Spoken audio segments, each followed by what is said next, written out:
सुन रहे हैं सुदर्शन म्यूजिक की प्रस्तुति।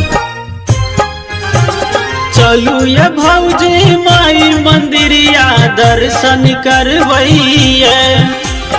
चलू ये भौजी माई मंदिरिया दर्शन करवैये।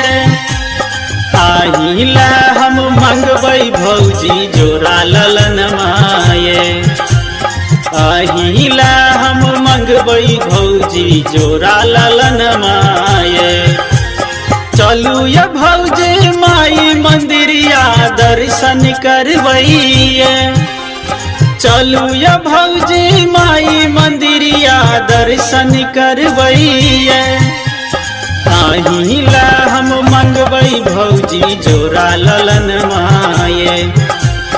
आहिला हम मंगबै भौजी जोरा ललन माये।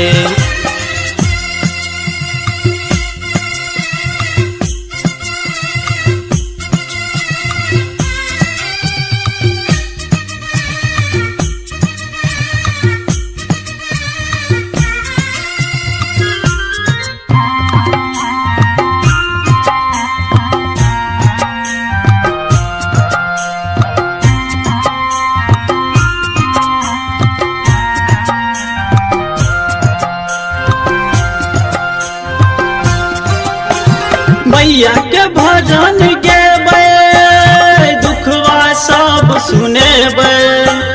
माई चरनिया में जाको बझनिया नाम छोड़ेबै।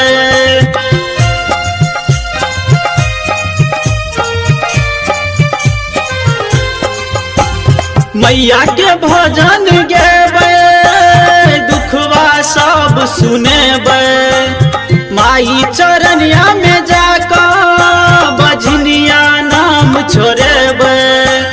माई चरनिया में जाको ये बझनिया नाम छोड़ेबै।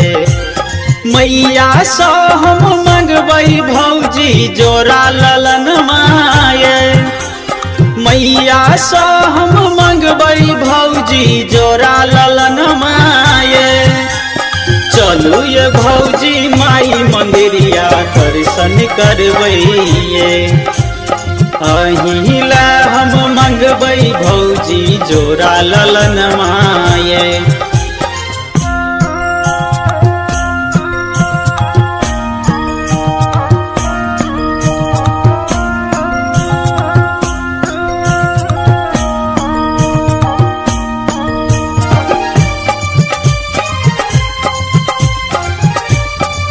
आप सुन रहे हैं सुदर्शन म्यूजिक की प्रस्तुति।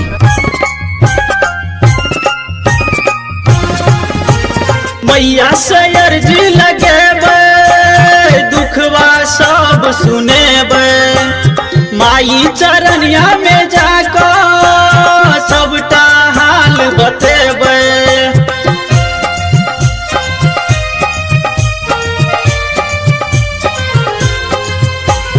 मैया से अर्जी लगेबै दुखवा सब सुनेबै। माई चरनिया में जाको भौजी सबटा हाल सुनेबै। माई चरनिया में जाको भौजी सबटा हाल सुनेबै। माई सो हम जाको कहबै दीही वरदान मांगे। माई सो हम जाको कहबै दीही वरदान मांगे। चलू ये भौजी माई मंदिरिया दर्शन करवैये। आहिला हम मंगबै भौजी जोरा ललन माये।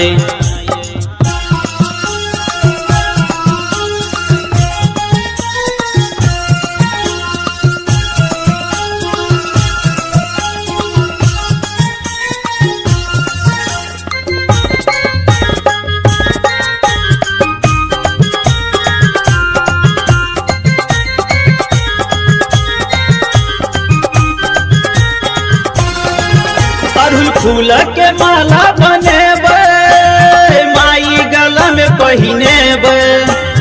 चंपा चमेली लोढ़िका मैया चरण में चढ़ेबै।